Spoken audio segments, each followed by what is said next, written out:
제가 알기로 정밀 상담은 이제 여러 가지 엑스레이를 찍죠. 앞모습 사진, 옆모습 사진, 그리고 전체 뭐 치열 사진 등을 찍어서 또 있어. 또 성장판 사진.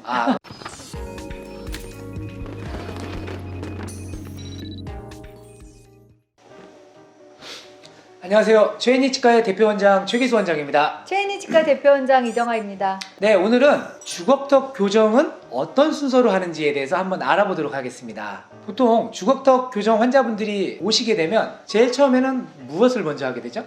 저를 만나죠. 그렇죠. 초진 상담 또는 뭐 간단 상담이라고 해서 큰 틀에 대해서 설명을 하죠. 그렇죠. 보통 어떤 부분에 대해서 의논을 하게 되죠? 첫 번째, 수술할 수 있는 얼굴인지 비수술 교정 치료만 가능한지 이제 일단 그걸 먼저 판단을 받으시죠. 그리고 어린 아이들 같으면 지금 당장 치료를 시작해야 되는지 조금 지나서 해도 되는지 요 시기적 판단. 이때 이제 환자분들은 모든 정보를 다 100% 얻고 가시기를 바래요. 근데 병원에서는 정밀 상담 한번 받아보시죠 이렇게 얘기를 하거든요. 정밀 상담이 뭔지 설명 한번 해보세요. 제가 알기로 정밀 상담은 이제 본도 뜨고 여러 가지 엑스레이를 찍죠. CT도 찍고 앞모습 사진, 옆모습 사진, 그리고 전체 뭐 치열 사진 등을 찍어서 또 있어. 또 성장판 사진. 어린이들 같으면 이제 손뼈 사진을 찍죠. 핸드리스트 사진을 찍고 해서 이 친구가 지금 성장이 얼마나 남았나를 또 이 원장님이 또 판단을 하죠. 네. 그렇게 해서 이제 정밀 상담을 하게 되는데 그 어떤 맞아요. 것들을 보통 알려주나요? 원인이 이러이러하니까 이러이러이러한 치료들을 통해서 어떻게 치료가 될 것이며 얼만큼 예뻐질 수 있다. 뭐 이런 거예요. 이런 것들을 설명하기 위해서 정밀 검사를 하는 거예요. 사실 이번에 꽤 말씀을 참고 계셨는데 왜죠? 잘 아는 게 없으니까요. 저는 턱교정만 하니까요. 보통 주걱턱 교정을 하게 됐을 때 처음 하는 치료는 윗턱을 확장하는 일들을 많이 하는데 대부분 환자분들께서 나 주걱턱인데 왜 윗턱 먼저 확장해? 를 많이 물어보시거든요. 근데 그 이유는 보통 주걱턱의 경우에 윗턱과 아래턱의 밸런스가 안 맞는 경우가 많습니다. 즉 윗턱이 아래턱보다 작은 경우들이 한국 환자분들은 특히나 더 많아요. 그래서 이제 삐져나가는 거잖아. 맞아요. 야, 삐져나가는 그래서 일단은 그런 분들은 윗턱을 교정적으로 성장시켜주는 일을 한다라고 생각하는 거죠. 그래서 보통 2달 내지 3달 정도는 윗턱을 확장하는데 주 치료를 하고 어느 정도 윗턱이 확장이 되면 이제 제가 이정아님께 치료를 맡기죠. 그럼 그 다음 순서는 보통 어떤 치료하죠? 이제 윗턱이 충분히 확장이 돼서 윗턱 아래로 아래턱이 쫙 들어갈 수 있는 지붕이 생겼다. 지붕이 생겼죠. 이렇게 이제 판단이 되면 교정과로 와서 윗턱과 아래턱의 치아 배열을 시작해요. 흔히 말하는 이제 철도를 깔고 와이어를 넣고 이제 이렇게 하면서 배열을 다 시켜서 배열이 완성이 되면 아래턱이 들어가는 거죠. 이때부터 이제 아래턱이 들어가는데 아래턱이 들어가는 거를 할 때는 스크류, 교정용 스크류나 플레이트가 필요해요. 그래서 우리 여기 이제 최기수 원장님이 환자의 아래턱이 들어가는 정도에 따라서 정도가 매우 심하면은 플레이트, 조금 약하면 교정용 스크류 이제 뭐 이런 식으로 해가지고 아래턱을 막 들어가게 하는 턱 교정 치료를 진행을 합니다.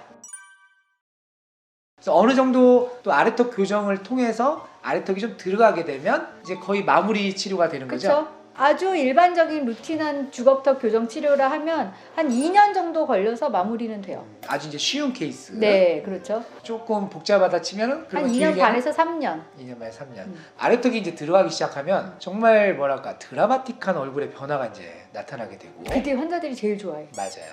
어머 드디어 들어갔어요. 맞아요. 어느 정도 들어가게 되면 이제 그 다음에는 보통 위아래 교합을 타이트하게 맞추면서 네. 마무리가 들어가죠. 그렇죠. 고무줄도 끼고 그다음에 와이어로 또 막 교합이 잘 닿게 조정도 하고 이런 걸 이제 과정을 디테일링이라고 표현하는데 디테일링 과정을 거쳐서 양쪽 교합이 잘 되게 잘 씹히게 만든 다음에 괜찮으세요? 괜찮습니다. 그러면 장치 끝나고 종료를 한 후에 아래턱이 다시 나오려는 성질이 있거든요. 유지 장치를 하는 기간으로 이제 넘어가는데 요 유지 장치를 하기 시작하는 기간이 이제 교정이 종료되는 시기고 다이어트도 하고 나면 이걸 유지하는 어떤 시기가 필요하잖아요. 네, 그런 거라고 생각하시면 돼요. 맞아요. 그러니까 우리가 흔히 생각하는 주걱턱에 특히 성인의 경우에 이제 재발이 된다라고 하면 마치 처음처럼 엄청나게 다시 이렇게 튀어나가고 이런 것들을 많이 걱정하시는데 실제로는 그럴 확률은 매우 적은 편이죠. 적죠. 그리고 만약에 그런 일이 일어난다 하더라도 약간의 교정으로 금방 개선을 시킬 수 있기 때문에 흔히 환자분들이 걱정하시는 처음부터 교정을 다시 요란 뻑적지근하게 하는 거 아닐까라고 걱정하신다면 그럴 일은 거의 없다고 봐야 되겠죠. 없죠. 케바케고 단호한데? 네. 아기가 오는 나이 시점에 따라서도 6살 다르고 7살 다르고 13살 다르고 다 달라요. 그리고 그 원인에 따라서 달라. 만약에 6세에 왔어. 근데 그게 간단한 장치로 끝날 거면 한 달에도 끝날 때가 있어요. 한 달. 네. 엄청 빠르죠. 이거는 근데 어떻게 보면 가성 주걱턱이라고 해서 살짝 거꾸로만 물리는 거면 이렇게 넘겨주는 거고, 이제 진성 주걱턱인 경우에는 이것도 또 많이 분류가 되는데, 진성 주걱턱일 때는 정말 최소 6개월은 해야 돼요. 그리고 조금 더 심하다 하면 뭐 1년 할 수도 있고 1년을 했다가 또 한 1년 쉬었다가 또 1년을 하기도 하고 너무 차이가 많아서 진짜 아이들 같은 경우에는 정말 케바케이기 때문에 얼굴 보고 얘기해야 됩니다.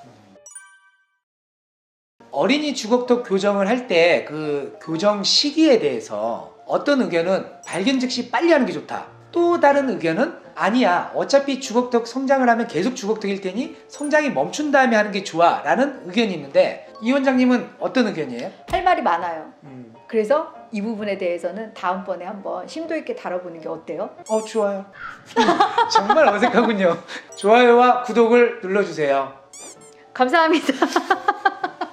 고맙습니다. 그냥 부끄러워집니다.